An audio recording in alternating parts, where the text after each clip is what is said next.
Bagaimana cara mudah memahami isi buku? Aha! Ternyata caranya adalah membuat peta konsep atau mind mapping. Apakah itu peta konsep?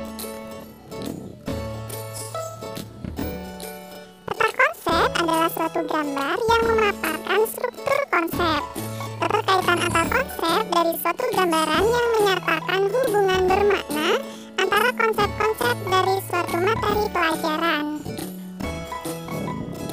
Untuk apa sih membuat peta konsep buku? Tujuannya adalah agar pembahasan isi buku akan lebih mudah dipahami apabila disajikan dalam bentuk peta konsep. Ayo belajar membuat peta konsep dari buku fiksi atau non-fiksi. Pahami dulu perbedaan antara buku fiksi dan non-fiksi ya.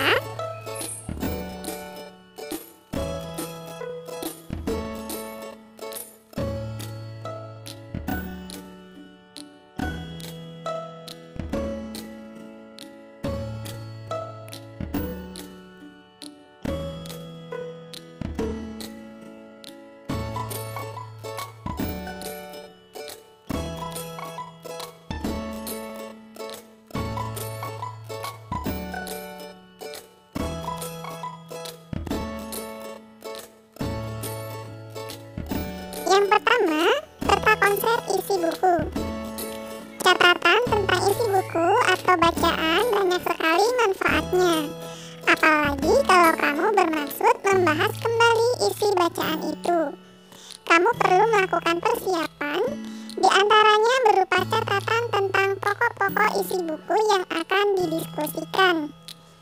Catatan yang kamu buat akan lebih mudah dibahas kembali apabila disajikan dalam bentuk peta konsep. Isi buku pada umumnya terdiri atas beberapa bab, dan di dalam setiap bab terbagi pula ke dalam beberapa subbab. Pada setiap subbabnya juga kembali dirinci ke dalam beberapa bagian lagi. Pembahasan isi buku seperti itu akan lebih mudah apabila disajikan ke dalam suatu pemetaan yang sering disebut dengan peta konsep. Berikut adalah contoh peta konsep buku fiksi novel. Berikut contoh-contoh penyajiannya. Isi buku apresiasi sastra, bab 1, bab 2, bab 3, bab 4, dan bab 5. Bab 1 berisi pendahuluan, kemudian ada 1, 2, 3. Bab 2 ada puisi 1, 2, 3, dan 4. Bab 3 ada prosa 1, 2, 3, 4. Bab 4 drama 1, 2, 3, 4, dan bab 5 penutup. Dengan pemetaan seperti itu, isi keseluruhan buku itu bisa tergambarkan dengan jelas. Begitupun dengan susunan dan perinciannya.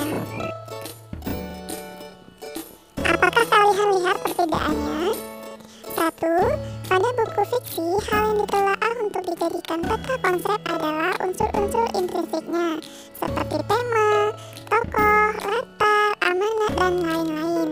2. Pada buku non-fiksi, hal yang ditelaah untuk dijadikan peta konsep adalah judul-judul bab dan subbab buku. Peta konsep terhadap isi suatu buku dapat pula disajikan sebagai berikut. Isi setiap bab dalam sebuah buku dapat lebih diperjelas dengan peta konsep seperti di atas. Satu bab disajikan dalam satu bagan sehingga sistematikanya bisa lebih terperinci. Hubungan antar bagiannya pun akan lebih mudah dipahami.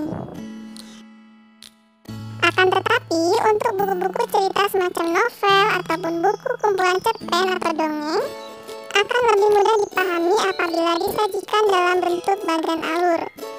Dengan begitu, rangkaian cerita yang ada pada buku itu akan lebih jelas dan mudah terpahami.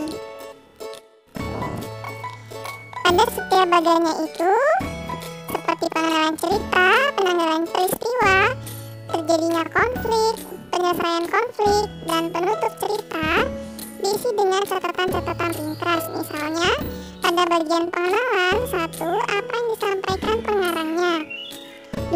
gambaran tentang tokoh siapa, dan 3. Di mana cerita itu bermula. Pada bagian pengenalan peristiwa, perlu dicatat tentang latar belakang masalah yang dihadapi tokoh utamanya.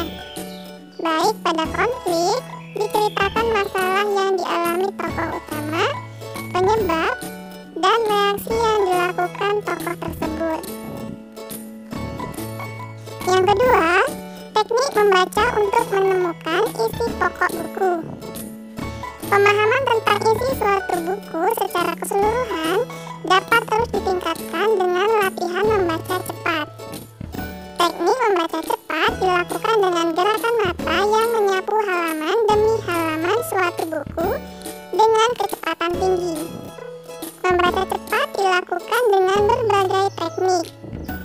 Salah satu di antaranya teknik fiksasi. Berikut langkah-langkah membaca dengan teknik fiksasi. A. Sediakan kertas yang diberi gambar berupa titik-titik. B. Gerakan tatapan mata dengan mengikuti titik-titik hitam itu secara cepat. Teknik fiksasi sebagai salah satu cara meningkatkan kecepatan membaca. C. Ulangi latihan itu berkali-kali dengan titik-titik hitam yang semakin dijarangkan. D. Terapkanlah latihan itu terhadap bahan bacaan yang sesungguhnya. Bacalah halaman demi halaman bacaan itu secara cepat. Tidak setiap kata kamu baca, tetapi baris atau kata tertentu saja. Misalnya, pada baris pertama saja, baris terakhir saja, atau bagian-bagian lain yang kamu anggap penting dalam halaman itu. Proses membaca cepat dapat dilakukan dengan berbagai teknik. Pemilihan teknik membaca tergantung pada jenis bacaannya. Bentuk jejak digunakan untuk teks yang sulit. Bentuk spiral untuk teks yang agak sulit. Dan bentuk diagonal ataupun vertikal untuk teks yang mudah. Misalnya kamus ataupun surat kabar.